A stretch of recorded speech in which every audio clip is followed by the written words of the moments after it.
Hierdie is Landbou Weekblad se weerwenoot-video vir Oorigstad Burgersfort.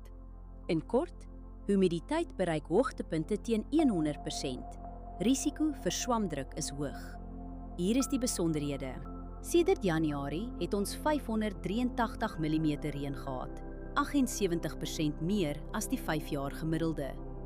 Groeigraaddae staan tot dusver op 1422. Dit is 85 grade laer as die 5-jaar gemiddelde. Die laagste temperatuur wat voorspel word is 10 grade. Die hoogste is 26,4 grade. Die grootste dag tot nagwisseling is sowat 16 grade, wat redelik groot is. Skerp wisselings van die aard stresgewasse en kan groei en blomontwikkeling beïnvloed.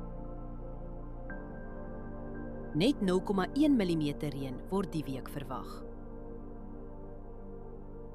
Die ergste winddag is Saterdag met ongeveer 14,5 km/h. Vermy spuit op daardie dag. Die res van die week bly onder 15 km/h. Let op windrigting, windvlae, temperatuur, humiditeit en delta T voor jy spuit. Verdamping is die hele week onder 4 mm. Waterbehoefte is matig, huidige skedules behoort gemaklik te werk. Humiditeit is meestal hoog en blaarnatheid gaan Maandag hoog wees. Dis is die risiko vir swamdruk hoog.